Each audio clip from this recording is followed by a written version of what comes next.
On va en parler quand même un petit peu, hein, Grégoire et Olivier. Effectivement, regardez ce classement, vous l'avez dit, hein, voilà donc les deux premiers qualifiés.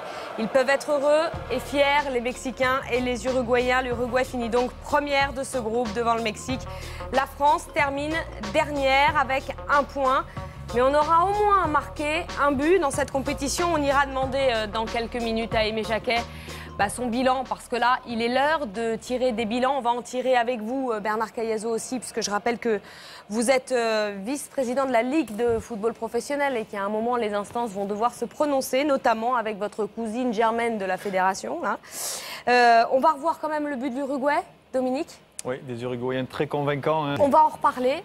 Bernard, la France, Dominique, aura donc terminé cette Coupe du Monde sur une nouvelle défaite face au pays organisateur. Défaite 2-1 et la France a joué à 10 puisque Johan Gourcuff-Pocour-Onelto a été exclu. Exactement. On va voir tout ça avec... Voilà, ça c'est l'image de Raymond Domenech qui applaudit le but de Florent Malouda. Je voudrais vous montrer une image de Raymond Domenech à la fin de ce match. C'est probablement une de ses dernières images et il refuse de serrer la main de Carlos Alberto Pereira, l'entraîneur, le sélectionneur de l'Afrique du Sud. Celui qui a quand même été champion du monde en 1994 avec le Brésil. Franchement, Bernard, est-ce qu'on avait besoin d'une image comme celle-là ?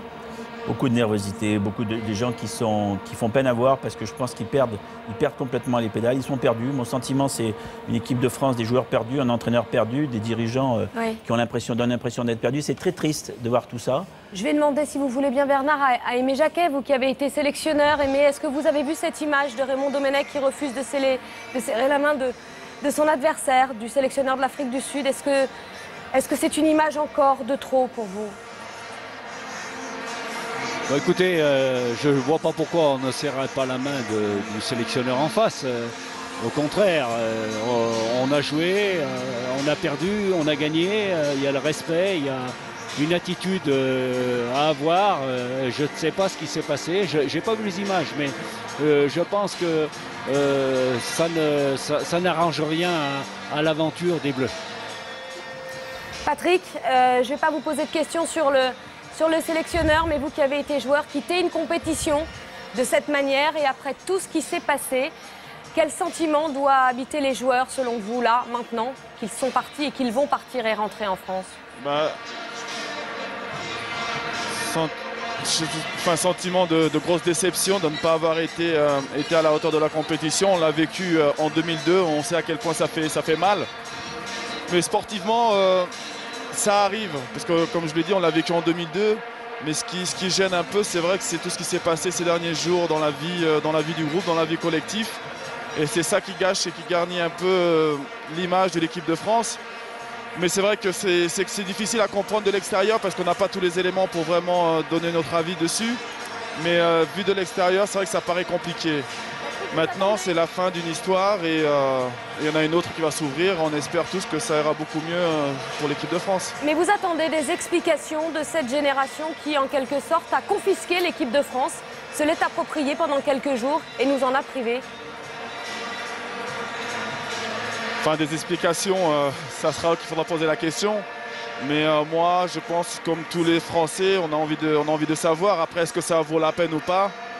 Je ne sais pas. Mais en tout cas, ce qui est sûr, c'est qu'il y a beaucoup de questions et beaucoup de points d'interrogation sur la vie du groupe. On va écouter les dernières paroles de Raymond Domenech comme sélectionneur de l'équipe de France à l'issue de ce dernier match des Français face à l'Afrique du Sud. Je crois que comme tout le monde, on est triste, on est déçu. Même si je dis que sur ce que j'ai vu dans ce match-là, voilà, j'ai retrouvé ce que j'avais envie de voir, hein, de la générosité, du cœur, de la solidarité. C'est dommage parce qu'on a eu un coup du sort malencontreux qui fait que bon, quand ça va pas, ça va pas. Et là, c'était vraiment ça. Mais pour le moment, c'est un état d'âme. Je suis déçu, triste, comme tout le monde. On a vu les joueurs, je pense que les spectateurs aussi. Voilà, on a laissé trop d'énergie. Merci beaucoup Aimé et Patrick d'avoir été avec nous et d'avoir commenté ce match avec David Berger. Je rappelle qu'on vous retrouve dès 18h30 sur Canal, en clair, dans le Grand Journal et bien sûr, comme tous les soirs, dans le Canal Football Club à partir de 22h25. Merci beaucoup. Un dernier mot, très court, Bernard Cayazo. Est-ce que Frédéric Thirier va s'exprimer, lui qui est patron de la Ligue? Bien sûr, moi, on en a parlé aujourd'hui. Bon, je crois qu'on a eu pas mal de réunions, tout le monde est sur le pont, tout le monde est mobilisé. Moi, je crois qu'il faut essayer aujourd'hui de réfléchir, commencer à réfléchir à des solutions, rassembler. Parce que c'est rassembler les amateurs, les professionnels, tous ensemble travailler pour trouver des solutions. Et puis enfin, faire comme les Anglais, les Allemands, les Italiens, les Espagnols, faire venir nos joueurs, nos anciens joueurs qui ont des capacités de dirigeants. La génération 98-2000 a des garçons de talent qui peuvent diriger, qui ont des capacités de management. Il faut les intégrer dans les instances dirigeantes et faire en sorte qu'on puisse tirer profit de leur expérience internationale et de leur vision. Qu'on arrête en France... Mettre les bonnes personnes à la bonne place, si je vous entends bien. Merci beaucoup d'avoir été avec nous. On va jeter un œil sur le programme parce que la Coupe du Monde, elle continue sur Canal. Nous, on est qualifiés jusqu'au 11 juillet. Regardez le programme qui vous attend. Donc ce soir, sur Canal, 20h30, Nathalie, le match entre l'Argentine et la Grèce. Une petite chose, vous avez beaucoup de mérite, tous des professionnels que vous êtes chez Canal. Vous êtes des grands professionnels, je vous vois évoluer.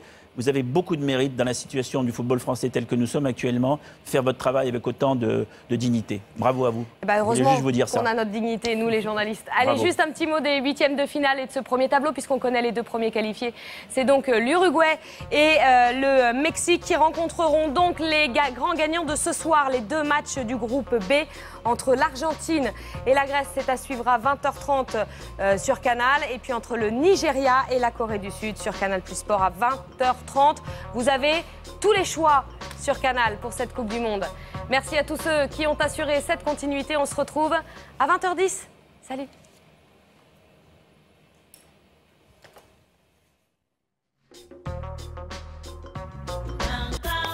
Amazemula, amazemula, amazemula.